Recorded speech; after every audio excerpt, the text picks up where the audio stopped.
puedo adquirir más porque ahora tengo un mayor ingreso. Y recordemos el supuesto que les dije hace 2 o 3 clases, el consumidor ahorita no tiene interés en ahorrar, quiere gastarse absolutamente todo. Entonces aquí, esta curva de indiferencia, esta cesta que está aquí, que antes era óptimo, ahora es ineficiente porque no me estoy gastando todo mi ingreso. Entonces me desplazo a una nueva curva de indiferencia 2, con un mayor nivel de utilidad, donde ahora sí ya estoy alcanzando una nueva nivel de consumo y de satisfacción. Aquí no estamos cambiando precios, lo que estamos cambiando es el ingreso y por eso es un desplazamiento paralelo. ¿Sí? ¿Qué pasa entonces si de nuevo se genera un nuevo ingreso para la persona? Antes teníamos un ingreso M inicial, que es la que me generó la recta presupuestaria 1. Luego aumentamos el ingreso 2, me genera la recta presupuestaria 2. Y supongamos ahora que recibimos otro bono. Entonces, tenemos un ingreso 3 que me va a generar entonces una recta presupuestaria 3. Es decir, me vuelvo a desplazar paralelamente hacia esta recta presupuestaria 3 y repetimos el proceso. Ahora esta es ineficiente, me desplazo yo a una nueva curva de indiferencia 3, que me genere una mayor satisfacción. Porque al final lo que el consumidor quiere es ir alcanzando aquella curva de indiferencia que esté más alejada de mí. ¿Ok? ¿Sí? La M2 es la que me generó la recta presupuestaria 2. Partimos de un M1, un ingreso normal. Después lo aumentamos una vez, lo aumentamos 2 veces. Entonces, si nosotros después venimos y unimos todas las cestas óptimas que se dan a distintos niveles de ingresos, este rayo que me une todas esas cestas óptimas se conoce como la curva renta-consumo.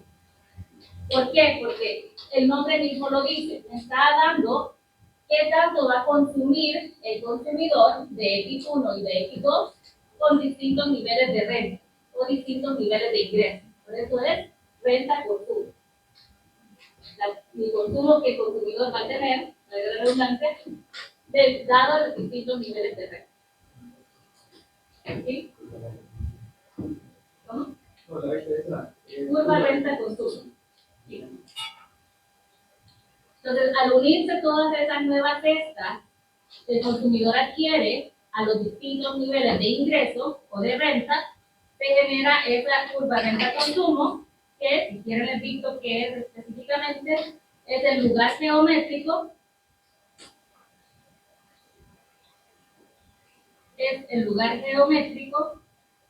de las combinaciones de X1 y X2,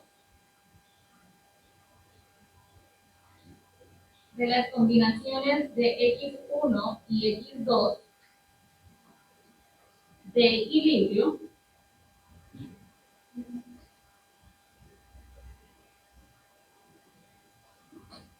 para distintos niveles de ingreso. Para distintos niveles de ingreso. Lo vuelvo a decir, es el lugar geométrico de las combinaciones de X1 y X2 de equilibrio para distintos niveles de ingreso, manteniendo todo lo demás constante. Ahorita no estamos cambiando nada más que ingreso. Ahora, esta curva renta-consumo, esta línea roja que ustedes ven, ¿qué pendiente tiene? Positiva. ¿Creen ustedes que en algún momento pueda llegar a ser negativa? Sí. Pero si disminuyen los ingresos, lo que haces es retroceder aquí y se ubican ahora en una curva de diferencia menor, pero la pendiente se mantiene. Para que se haga negativa, tendría que suceder que aumente el ingreso, empezamos aquí, empezamos aquí, en este punto, pero para que sea negativa, al aumentar el ingreso, yo consumo menos. Y entonces ya aquí, si se dan cuenta, si yo uno estas dos, ya me va a dar algo negativo. ¿Creen ustedes que se puede dar ese caso? ¿Sí? Dice ahí. ¿Cuándo? Cuando el consumidor final no quiera gastar todo el dinero. No, siempre vamos a gastar todo el ingreso. Pero ¿cuándo va a dejar de consumir un tipo de producto que aumenta el ingreso? Cuando el precio aumenta. No, ahorita no vamos a cambiar precio. Ahorita vamos a mantener todo constante. Pero la idea la tenés bien. Es que no recuerdo tener un exacto, pero es que cuando la renta del consumidor aumenta, él se deja de consumir ciertos productos para consumir otros. Ahí está, bien inferior. Cuando se trate de un bien normal, al aumentar el ingreso voy a aumentar mi consumo. Pero cuando estemos, y va a ser pendiente positivo, pero cuando estemos en el caso de un bien inferior, yo aumento mi renta, pero en este caso, X1, antes consumía esta cantidad, ahora aumentó mi renta, lo único sería que si aumenta mi renta yo consumo más. Pero en este caso, yo estoy consumiendo menos de X1. ¿Sí? De X2 que estoy aumentando. ¿Sí? X2 aumentó, pero X1 disminuyó. Entonces quiere decir que para que tenga pendiente negativa, uno de los bienes tiene que ser negativo, inferior. En este caso, X2 es el inferior porque disminuyó mi consumo al aumentar la renta. Si quieren, hacemos esta gráfica más bonita para que la tengan. Ahorita todo lo hice de manera para que me dijeran ustedes su función. Pero la vamos a hacer de ratito. Solo quiero terminar con esta X. Entonces, esta de aquí, que representa el bien normal, va a tener pendiente positiva. Ahora, esta parte de arriba es la curva renta-consumo.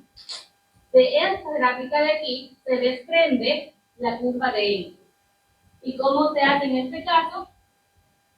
Vamos a hacer un gráfico interrelacionado, como le decimos para la utilidad total y marginal. ¿Recuerdan? Que el eje de las X1 va a ser el mismo, y lo que va a cambiar es el eje de las C. Pero que este de abajo depende de esto de arriba.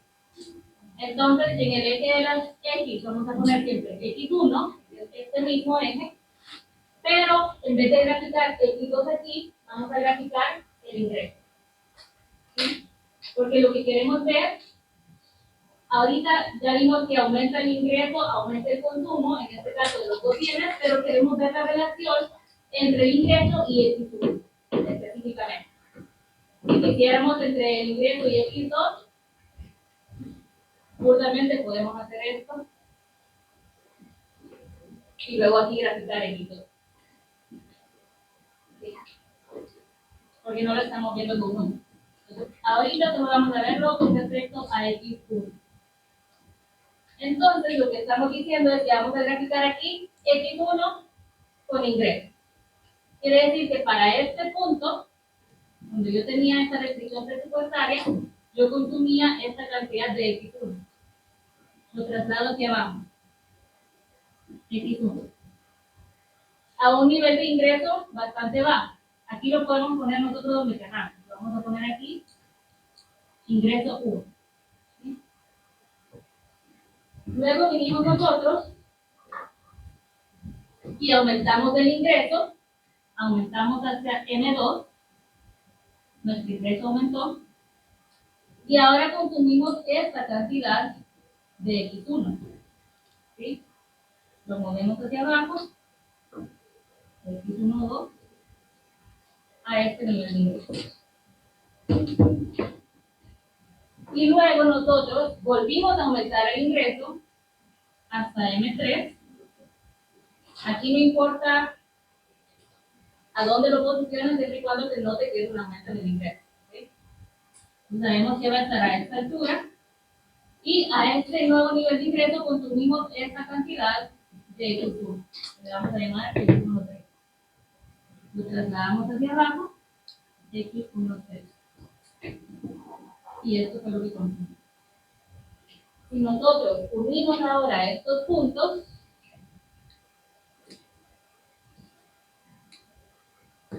esta de aquí es la curva de X.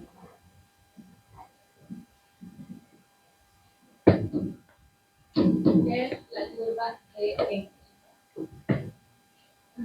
La curva de Engel nos muestra directamente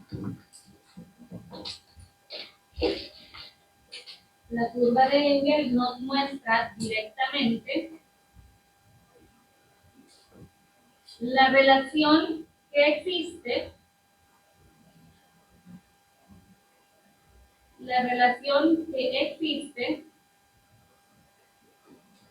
entre la demanda de un bien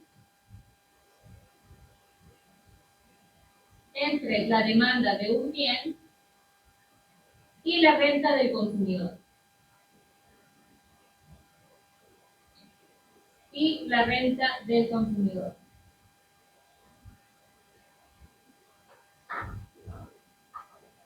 Es decir, la diferencia entre esta y esta es que la curva renta-consumo me muestra las combinaciones de ambos bienes, X1 y X2, que se consumen a cada nivel de ingreso, mientras que esta me muestra directamente la relación entre la demanda de un bien, que este es X1, con el ingreso. ¿Sí? Aquí ya no me muestran las combinaciones de X1 y X2, aquí solo me muestran la relación directa entre X1 e ingreso. ¿Sí? ¿Se entiende la diferencia? Esta me muestra, repito, combinaciones de X1 y X2 que son óptimas, que están en equilibrio para cada nivel de ingreso. Esta me muestra la relación entre un bien y el nivel de ingreso. ¿Ok? La ubicación de los puntos tiene que ser aproximada. Sí. Porque como te digo, no lo vamos a ver numéricamente, solo así teóricamente. Lo que sí necesitan ustedes es practicar cómo hacer esta gráfica y explicar la gráfica. Así como se las he explicado yo. Porque esta, seguro, pregunta de papel. No sé si de laboratorio o por parcial, por lo menos.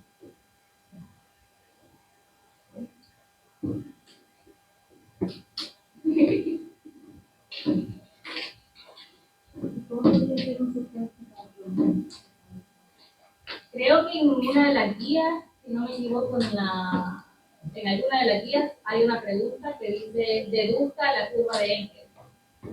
Entonces, ese deducir la curva de Engel es parto de aquí y explico qué va pasando. Parto de una situación con esta recta presupuestaria, esta curva de diferencia, al hacer un aumento de la recta presupuestaria, me desplazo paralelamente, lo cual me permite alcanzar una nueva curva de diferencia. Si repetimos este proceso, obtengo distintas rentas óptimas para distintos niveles de ingresos que al unirlas me dan la curva recta de consumo.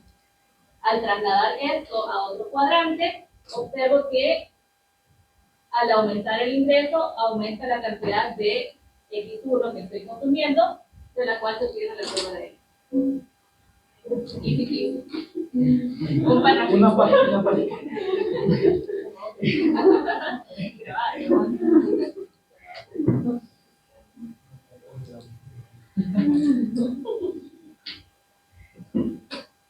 En el caso que la pida para un bien normal, se las puedo pedir para que me deduzcan para un bien inferior. En este caso, la podemos hacer aquí rapidito. Para un bien inferior tenemos aquí X1, X2. Partimos de una recta presupuestaria 1, la curva de indiferencia 1.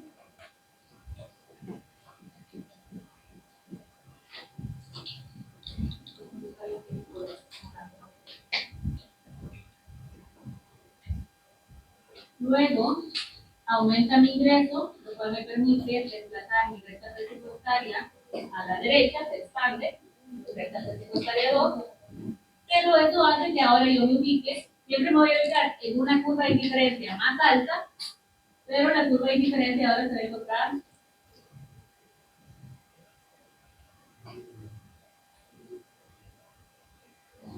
por aquí. Curva de indiferencia 2. Y si repetimos el proceso, aumenta el ingreso nuevamente. Ahora yo alcanzo una recta presupuestaria 3 con lo cual mi curva de indiferencia también aumenta. Curva de indiferencia 3. Y ahora alcanzo una cesta más alta. Y estoy alcanzando curvas de indiferencia más altas. Aquí no se confundan de que las curvas de indiferencia van a ser menores porque es del interior.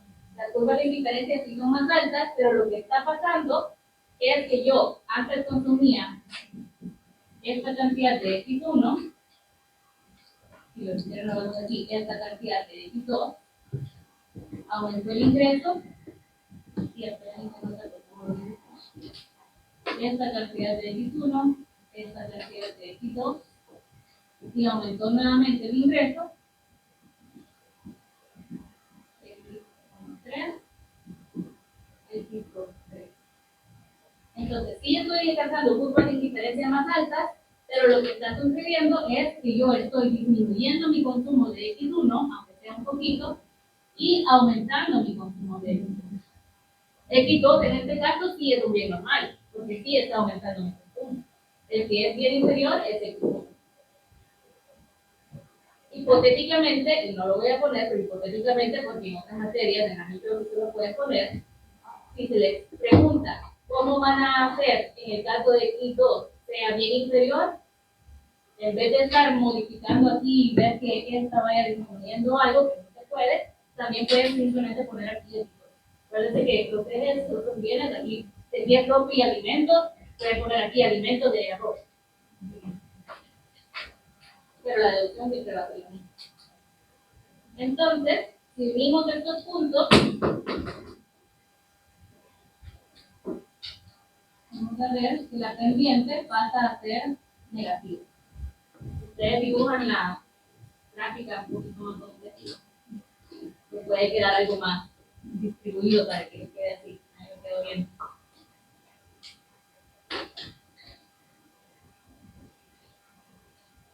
Y de esta, de igual manera, se desprende, esta dijimos que la curva de la consumo, la toma, curva de consumo para un bien exterior.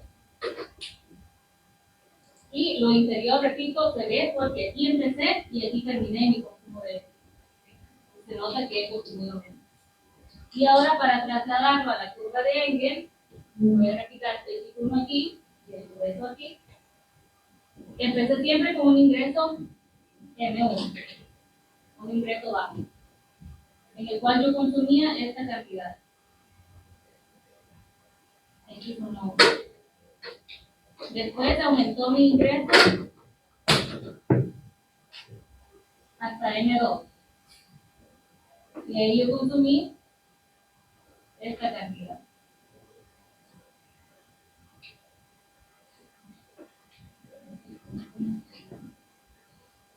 Y luego volví a aumentar mi ingreso hasta M3. Y ahí yo consumí esta cantidad.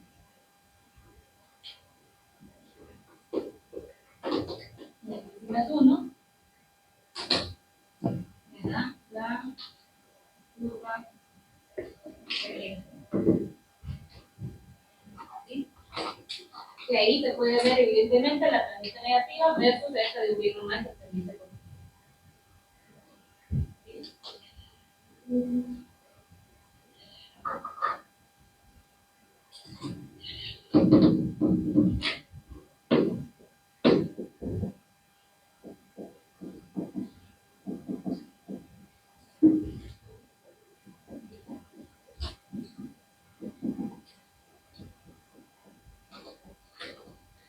el interior voy a poner X5.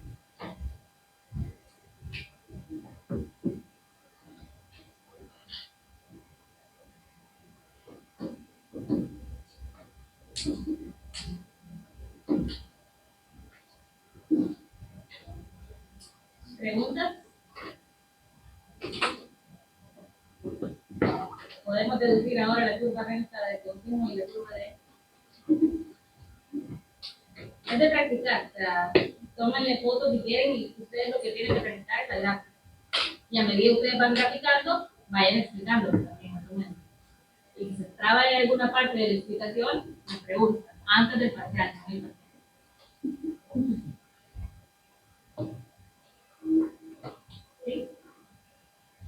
Creo que esta es la parte más gruesa de la materia. Esto que estamos viendo ahorita y la otra gráfica que vamos a ver a continuación es como lo más engorroso. Hemos venido viendo equilibrio y frontera de posibilidades, ahorita lo que quiere, esta presupuestaria, ahorita estamos como en el pico, ya después de aquí va a bajar. Van a ver que todo lo demás es repetir lo mismo, pero desde el lado de la oferta, y es mucho más fácil. O sea, ahorita estamos como en el pico máximo de la materia. Si aprenden bien esto, no voy a dar cosas. ¿Sí? Pasamos al siguiente. Okay. El siguiente entonces es la curva de demanda ordinaria. ¿Puedo borrar ya esta? No. ¿Ya?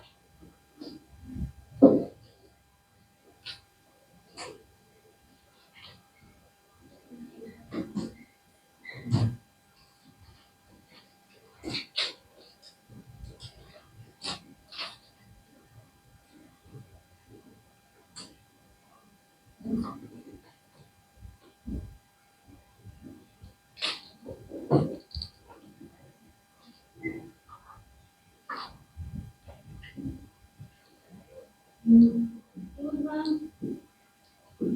de demanda ordinaria.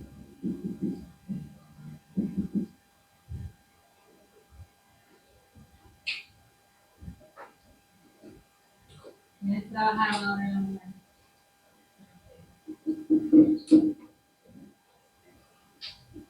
Aquí las personas que más abogaron por fuera en la tarde no la veo. Aunque veo que más.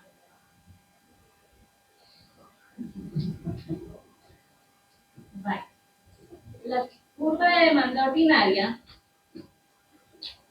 el proceso va a ser muy similar a lo que acabamos de ver, pero ya no va a ser a partir de cambios en el precio, en el ingreso, sino que va a ser a partir de cambios en el precio.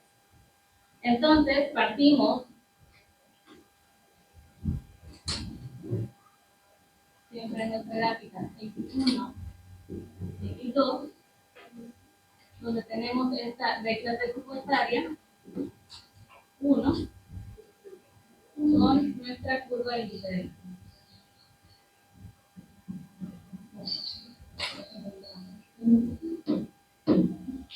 Pero en este caso, lo que vamos a hacer es ver cómo van a variar nuestras cantidades demandadas cuando varía el precio de un bien. Y en este caso, entonces, lo que vamos a hacer es, ¿qué pasa si el precio del bien 1 disminuye? ¿Qué piensan ustedes que pasa? Correcto. Pero, como no estoy modificando el precio de X2, siempre me voy a mantener en este punto extremo para X2. Pero ahora, como dice Ronald, nos barremos un poquito hacia la derecha porque podemos consumir más de X1 porque se hizo más barato. Entonces, mi recta presupuestaria se va. ¿Sí? Y ahora tengo una recta presupuestaria 2. Esta recta presupuestaria me permite alcanzar una nueva curva de indiferencia 2, que es más alta. ¿Sí?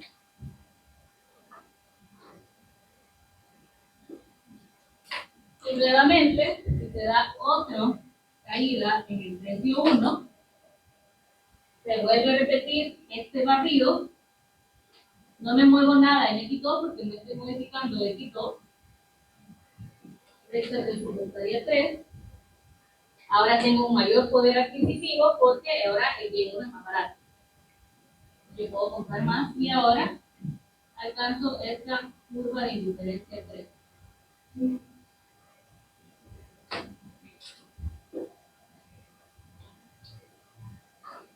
Si yo entonces uno todos estos puntos aquí, esto se le conoce como la curva precio-consumo.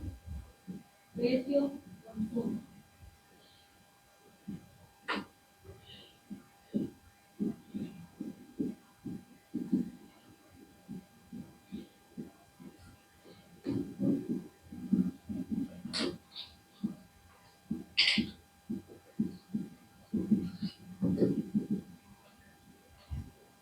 anterior, ¿cómo se llamaba? Renta consumo. Y aquí se llama precio consumo. Entonces el nombre se lo dice. En la otra modificamos la renta, en esta modificamos el precio. Para ver los distintos niveles de consumo que yo hago de ambos bienes cuando cambia el precio de un bien. ¿Sí? Curva precio consumo. Y en eso, entonces puede variar de precio de uno a dos. Sí. Si yo te dijera que el precio 1 incrementa, lo único que cambia es que vas a empezar con esta como tu inicial y la vas a ir moviendo acá. Ese sería tu 1, 2, 3. Y si yo te digo que es el precio 2 el que aumenta o disminuye, mi recomendación, aquí pones X2 y allá pones X2. Sí. Porque aquí como lo vamos a interrelacionar con la de abajo, siempre el bien tiene que estar aquí. O sea, si solo fuera la de arriba, lo pudiéramos hacer manteniéndolo aquí, pero ya no podríamos hacer la deducción de la de abajo. Entonces siempre la recomendación es mover este de acá. Y entonces de esta curva precio-consumo, vamos a desprender nuestra otra gráfica, que en el eje de las X diría X1. Y en el eje de las Y, ¿qué iría?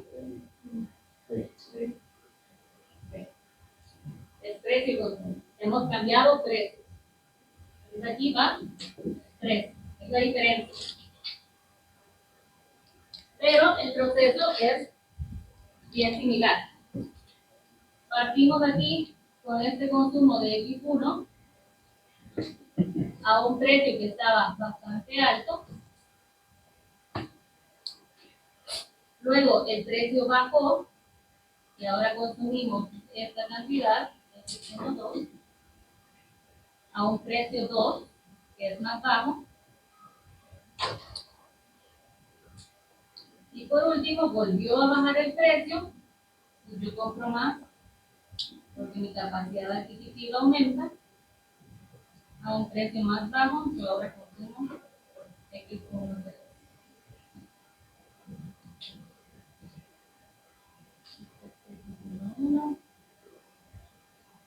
Y este es X1,2. ¿Sí? Ahora, si yo uno estos puntos, obtengo mi curva de demanda ordinaria. Sí, sí. Porque como te digo, esta se desprende de esta. Entonces, si digamos, si fuera tu número, por decirte algo, y aquí yo consumía 5 unidades, aquí 7 y aquí 9, aquí tienen que ser las mismas 5, 7, 9, con la misma escala. Es como si estuvieras duplicando copy-paste este mismo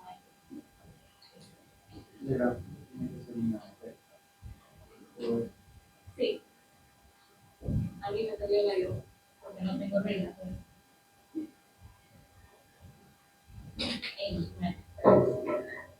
Ahora, X1, ¿qué me muestra? ¿Qué es X1? Ajá, pero ¿qué es el bien 1? Ajá, que son cantidades. Estas son cantidades y este es precio. Cuando nosotros practicábamos antes, esto, ¿qué era esto? Y esto. Y cuando veíamos la demanda, ¿qué pendiente tenía? Y esta era mi demanda, ¿no? Esto de aquí es exactamente esto.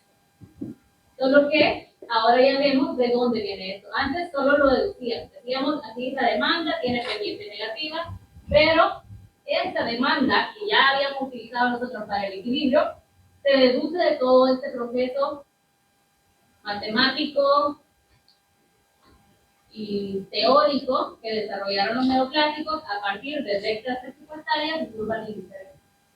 Y así llegaron a esto. Ya después nosotros solo utilizamos la muy demanda, pero este es el origen.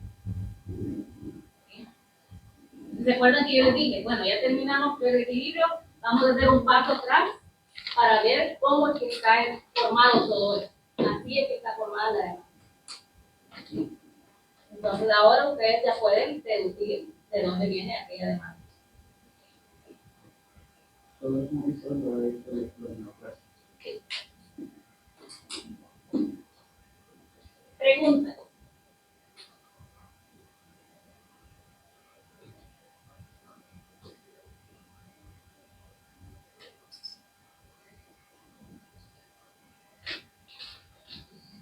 Esta curva de demanda ordinaria se le conoce también como la demanda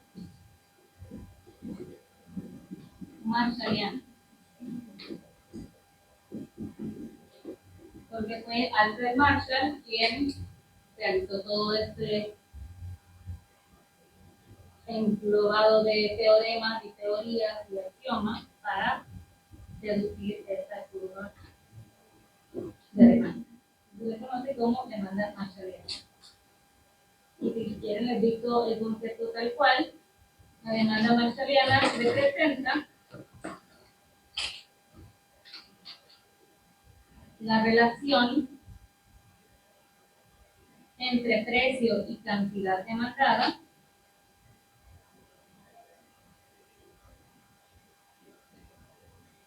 representa la relación entre precio y cantidad demandada de un bien.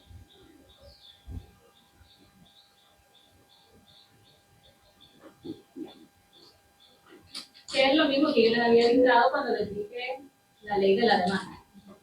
Pero que en la ley de la demanda agregamos que era dependencia relativa porque al aumentar el precio disminuye la cantidad. Sí. Porque una culpa, la que está muy positiva, es la demanda evolutiva. Porque aquí no estamos graficando precios.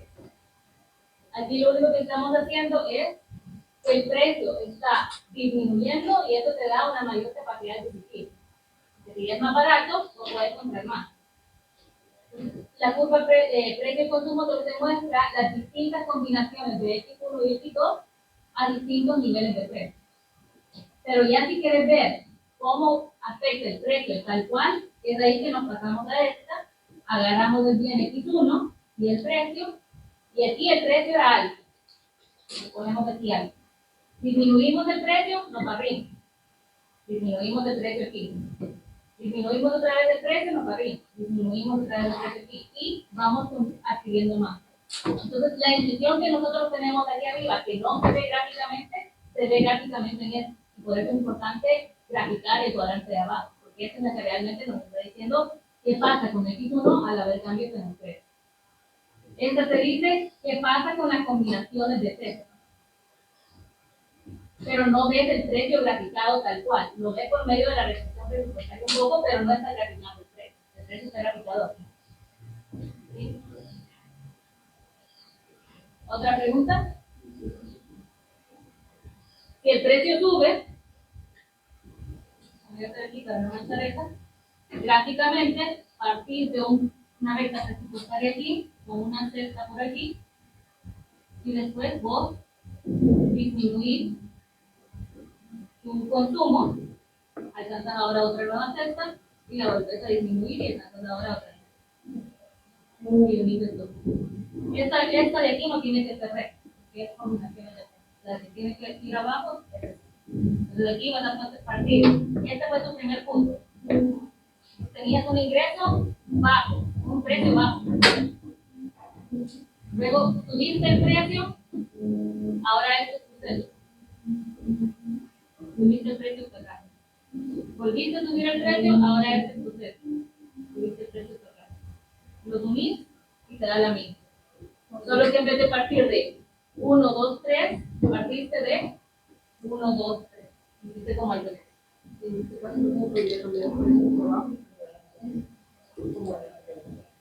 No, aquí esta gráfica no se trajo esto. Porque este eje depende de este eje. Solo vamos a hacer ese cambio así cuando yo te diga que vas a utilizar el X2. Ahí sí vas a pasar X2 aquí y aquí vas a poner X2 también. Pero en este eje siempre va a ir ingreso o precio. Y en este eje de aquí siempre va a ir o X1 o X2 en realidad.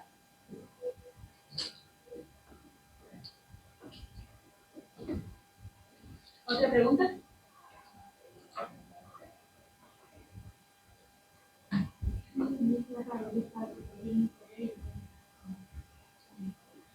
En este caso, bien inferior per se no existe porque no estamos viendo cambios en el ingreso es el mismo. Bien inferior es cuando vos dejas de consumir algo si tenés más dinero. Entonces, para vos vendés menos ese bien, porque si tenés más dinero, optás por algo de mayor calidad, algo que te guste más. Como en el parcial, que era ropa de segunda mano, se aumenta el ingreso, la gente va a dejar de comprar ropa de segunda mano porque van a comprar ropa nueva. Tienen un mayor poder adquisitivo, pueden comprar ropa nueva, ya no tienen que ir a comprar ropa de segunda mano. Ese es un bien inferior. Pero es un cambio en el ingreso. Aquí, en esta, no estamos modificando ingresos. El ingreso se mantiene tal cual. ¿Ya vieron algún error? Sí, ya. Pero se lo repetí 21.000 veces. Que vean qué tipo de bien estamos hablando. Se lo puse en negrito. Entonces, aquí como es modificación de precios, no tiene que ver si es un ingreso. Y la ley de demanda siempre me dice que a mayor precio, menor demanda. Siempre va a ser negativo.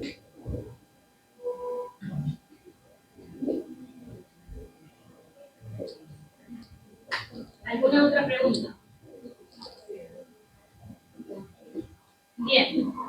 Entonces, la parte que ya no les voy a evaluar, pero que sí se las voy a explicar, o que las puedo evaluar teóricamente, pero ya no con gráficas ni nada, es que de esta demanda marshalliana, repito, me dice que al haber un incremento de precio, consumo menos. Y si baja el precio, consumo más. La ley de la demanda. Ahora, vinieron otros dos economistas, uno llamado Gibbs y uno llamado Suzuki, que ellos coinciden con Marshall en esta demanda que opera así, dependiente negativa.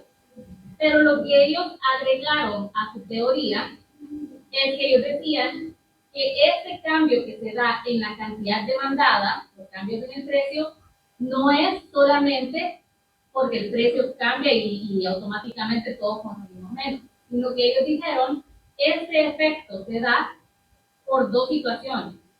Hay un efecto sustitución de los consumidores y un efecto renta.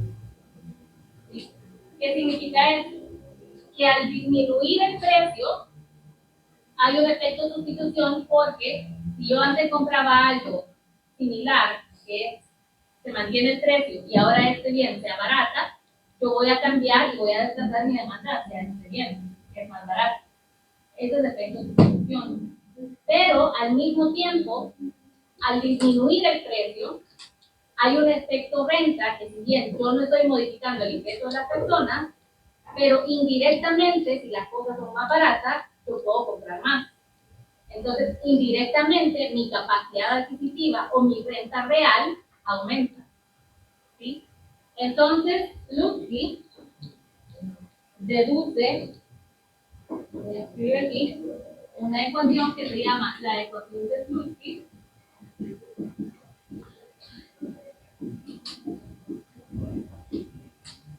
donde él dice, lo que Marshall dice es correcto, pero ese es un efecto total que depende de un efecto sustitución más un efecto renta. Cuando hay cambios en el precio, se dan dos factores. Las personas sustituyen el bien que se ha encarecido relativamente por el bien que se ha abaratado. Y al mismo tiempo consumen más porque como se ha abaratado, tengo mayor capacidad adquisitiva, mi renta me permite adquirir más. Entonces, esto de aquí, repito, lo podríamos hacer rápidamente, pero sería un dolor de cabeza. No para mí, pero para ustedes. Así que se lo dejo al otro catedrático, para que no me odien a mí, mejor lo odien a él o a ella. Pero lo que sucede es, no copien esta gráfica, solo para que se entienda. Estábamos aquí, hubo un cambio.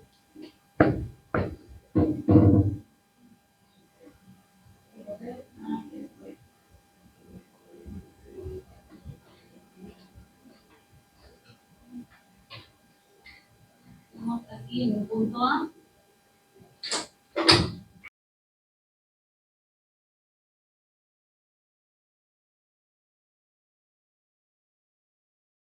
para estos dos autores, para pasar de aquí a aquí con el cambio de precio, tuvo que haber otro movimiento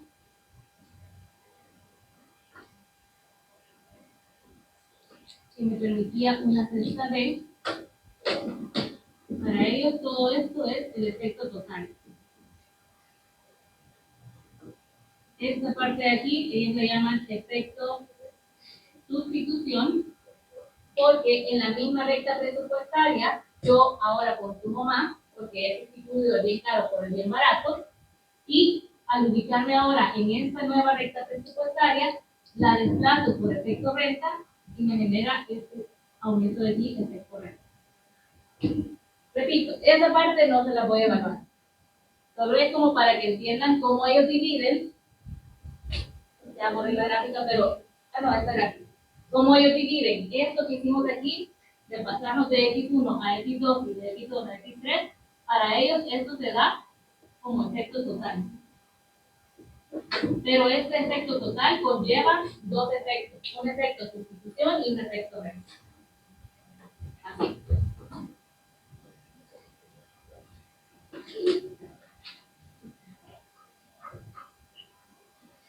Les voy a dictar solamente qué significa cada uno de los efectos, porque es la teoría, pero ya después no vamos a ver la verdad.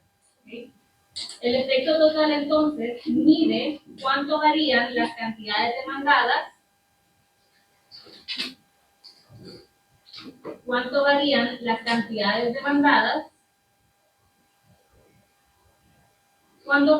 el precio de un bien. Demandadas, cuando varía el precio de un bien. ¿Qué es esto de aquí? Efecto total de masa material. ¿Cuánto varían las cantidades demandadas cuando varía el precio de un bien? Pero este efecto total se deriva o viene de un efecto sustitución que mide, se deriva del efecto sustitución que mide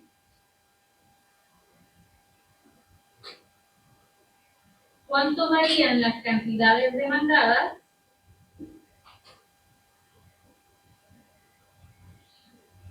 cuando varía la relación de precios,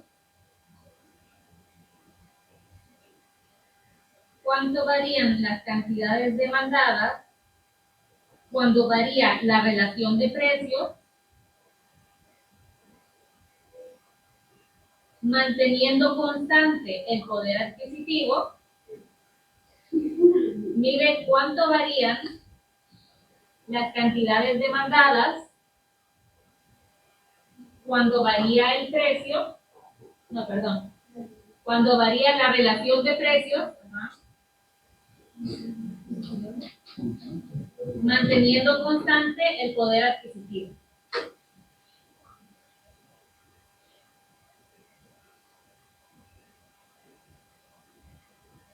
Es decir, lo que él dice es que lo que está variando primero es la relación de precios. ¿Sí?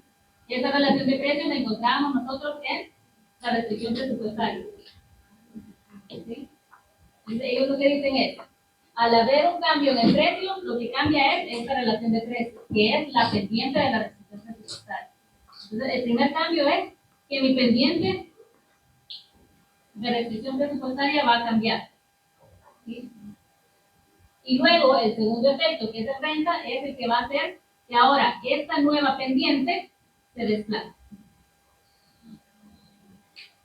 En esto consiste. Entonces, el efecto renta mide cuánto varían las cantidades demandadas, mide cuánto varían las cantidades demandadas cuando varía la renta real. Cuando varía la renta real. Manteniendo constante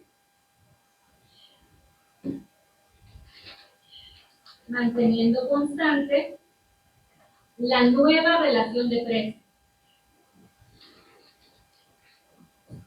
La nueva relación de precios.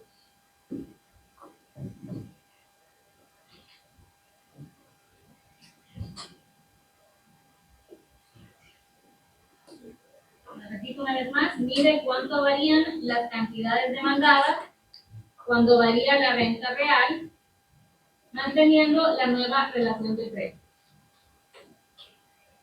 Ahora, ¿cuál es la diferencia entre Hicks y Slutsky? Hicks decía que primero se daba el efecto sustitución y después el efecto renta, y para Slutsky al revés, primero se daba un efecto renta y después un efecto sustitución. Repito, Hicks lo que decía es que primero se daba un efecto sustitución, es decir, lo primero, para Hicks lo que él decía es, al haber un cambio en el precio, lo primero que hacen los consumidores es ir a comprar más del bien que se abarata, efecto sustitución. O sea, dejar de comprar el caro y comprar el barato. Y luego viene el efecto renta, que es comprar más de todo porque tengo más renta.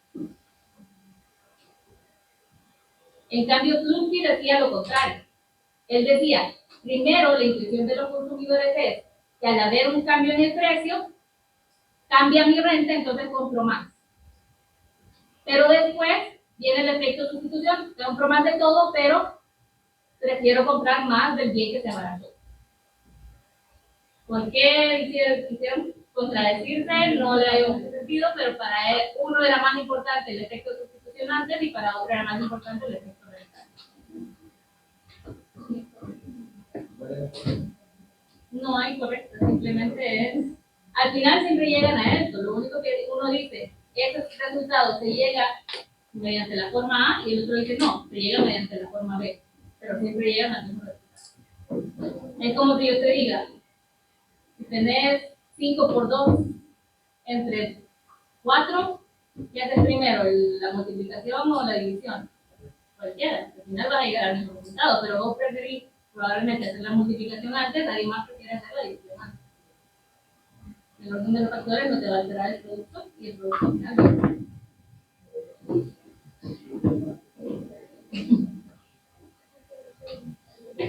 ¿Preguntas? El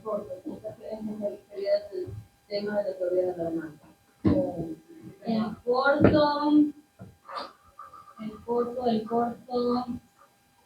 no sé. Es que lo que pasa es que, a pesar de que vimos 20.000 ejercicios de la actividad y tuvieron una discusión completa de la actividad, el parcial, las partes de las elasticidades, el 50% está vacío, que ni siquiera intentaron hacerlo. Probablemente. Ya te digo, eso que decir que no te dio tiempo, yo entiendo que el parcial se ve largo, y eso quiero hablar con ustedes de eso. Pero el detalle está en que yo no tengo ningún problema en ponerles un ejercicio que diga, explíqueme qué pasa con el precio y la cantidad si pasa este evento. Pero para usted, y puede ser una sola pregunta, pero para ustedes contestar esa pregunta tienen que hacer un montón de cosas que probablemente se les olvide. Y lo cual es mejor desgloso la pregunta es, primero grafíquenme, primero identifiquen qué se está modificando, después grafíquenme qué se está modificando para que me den la respuesta que al final a mí lo que me interesa es la respuesta final. Pero si solo les pongo eso y no les pongo los pasos anteriores, la gente puede paniquear y es como, no sé qué hacer, no sé cómo hacer esto. En cambio, si le voy poniendo paso 1, paso 2, paso 3 y les evalúo paso 1, paso 2, paso 3, se ve más largo en el parcial, pero son preguntas bien puntuales y rápidas que no les tendría que tomar mucho tiempo y que les va a dar puntos. Si al final no llegan al resultado, al menos empezaron a hacer el proceso y van a tener puntos por eso. Yo podría hacer un parcial más corto y solo preguntar la última pregunta que es la que me interesa, pero les permito a ustedes. Por eso es que se ve largo, no es que el parcial sea largo. ¿Sí? Y a veces se enfocan demasiado en una pregunta que solo son 2 palabras y no es como media hora. Hay que también aprender a optimizar. Yo les dije, enfoquen en el segundo ejercicio que vale 35%. Bien, no hay preguntas con esto entonces. Preguntas administrativas. ¿No? ¿Qué hora es? ¿Quieren que iniciemos el otro tema? ¿Quieren que ustedes descansar? Vale, dejémoslo hasta aquí. Pero porfa, repasen esta gráfica, porque sí o sí les van a venir. Todo esto está en el libro de Karen Duque. Está en el de Ana Grau.